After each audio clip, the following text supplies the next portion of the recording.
John and Candy Davis were an extraordinary couple. What started out as a missionary trip ended up changing the lives of hundreds of children, particularly 3 black girls. People with pure hearts do good things without expecting to receive something back. But the way these girls chose to repay Candy is unbelievable. When John Davis met Candy in their last year of college, it was a no-brainer that he had found the gem he had been looking for all his life. Here was a woman, grounded in her faith, with very strong values that he shared to a T. It was as if he had been tailor-made to fit into his life and walk right by his side. For someone who had a missionary heart, finding the right companion was of the utmost importance. John had grown up in a family that had a heart for Africa, and from a young age, he had been exposed to missionary trips to various African countries. The poverty, suffering, and war-torn environment where children had to grow up deeply touched his heart. It was for this very reason that he wanted to work in Africa and make a difference, especially in the lives of orphaned children. Candy, too, had known from a young age that she wanted to follow a career where she could live out her faith. She studied to be a teacher, as she felt this was the ideal place to influence a generation of children to live their lives to the fullest. When she met John, the picture was finally complete. On their first missionary trip to Nigeria, 3 years into their marriage, the couple visited an orphanage in the small town of Otutula. There, they spent about a month there helping to upgrade the facilities and empowering the local people with teaching materials and practical skills to try and make a living in extremely hard circumstances. The couple also fell in love with 3 orphan sisters and decided to adopt them and raise them back in America. Adoption from African countries can be challenging and exhausting, but after almost a year of legal jargon, the girls were finally placed into the custody of the Davis family. During this year of negotiations, this village was practically their home as the couple wanted to build a strong bond with the girls. When the adoption was finalized and the couple returned to the States, Modupe was 7 years old, Bimpe was 4, and Kioma only 2. Life back in the States provided better opportunities, but the transition for the girls was huge. For this very reason, Candy homeschooled the girls for the first 2 years in order to teach them the English language and help them with emotional challenges. One of the harder things the Davis family had to deal with was racial prejudice. Even in the church, people could not understand how 2 white parents could choose to adopt 3 black girls. Some argued that there were enough white children in America also looking for a loving home who should have had precedence over the 3 African sisters. The children looked so different with their very dark skins and broken English. Kioma had some health problems in her first years in America, and some people were even scared to come near her, although her illness was not contagious. But love has no color, and Candy and John never doubted their decision. For them, parenthood consisted of dirty diapers, lunchboxes, scrapes and bruises, learning to ride bikes, and teaching the children how to pray. These were the same things they would have done if the girls were their biological children.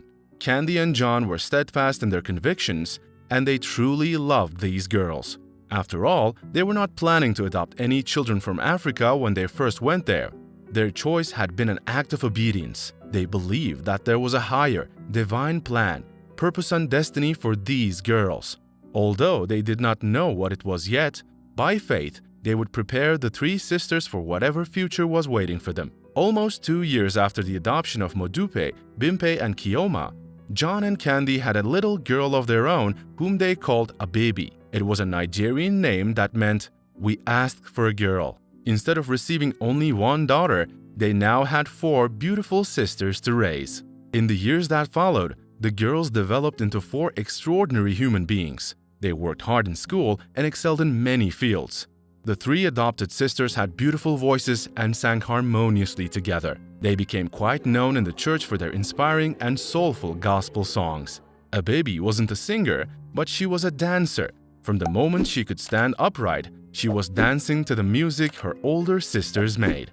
Life as a black girl of Nigerian descent living in America was not without prejudice. The girls had to deal with insensitive remarks from strangers. In time, they learned to cope with ignorance, racial discrimination, and rejection. Fortunately, there were also people who did not see the color of their skin but saw them simply as wonderful people, created by God and divinely saved from an orphanage by a loving family. When the Davis family appeared in public, it would often cause a stir. Here was this beautiful couple with 3 dark-skinned girls with African hair. Then the little baby sister would appear, pale of skin with soft flowy blonde hair, clinging to the hands of one of her sisters.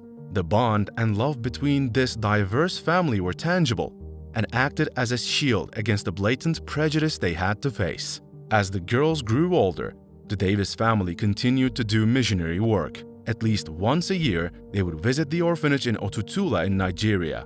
They were still involved in channeling resources to the orphanage, and their local congregation contributed generously to supplying clothing, blankets, and other necessities for staff and children. The other reason why the Davis family stayed involved with the orphanage was to give their 3 oldest girls the opportunity to stay in touch with their Nigerian heritage. Although they were fully integrated into American society, the parents wanted the girls to remember where they came from. Fast forward a few years into the future, when the girls were almost grown up. Modupe was in her late 20s and working as a nurse. She was known for her kindness, especially to underprivileged people who needed help. She would treat the president and the cleaner with the same level of respect and dignity. Bimpe's name meant elegant and beautiful, and that was exactly what this girl became. She was pursuing a music career, and her dream was to record a gospel album. She had studied Yoruba, one of the native languages spoken in Nigeria, and wanted to incorporate some of the language into her songs. Kiyoma was still studying to become a teacher. She wanted to follow in the footsteps of her mother. It was Candy that had taught her about the value of education, perseverance, and love for children. She would one day love to teach underprivileged children, possibly even in Africa. A baby was in the final phase of high school and she was still dancing. The school was hosting a talent concert as a fundraiser for one of the local shelters, and Abibi was at the forefront of the organizing committee. When the night of the concert finally arrived, John and Candy were sitting in the front row, proudly supporting their youngest daughter. Abibi had a dance routine early in the concert. Various people in the community delivered excellent items, and the night was quite entertaining. The big surprise came when the Master of Ceremonies announced that there was a special final event on the program, dedicated to the 2 extraordinary people in the community. When the curtain opened for the final event, you would not believe what happened next. This was a special item, dedicated to a mother and father who had selflessly given 27 years of their life for their family. The mother in particular had given up her career to become a full-time caregiver for 3 children who hadn't even come out of her womb.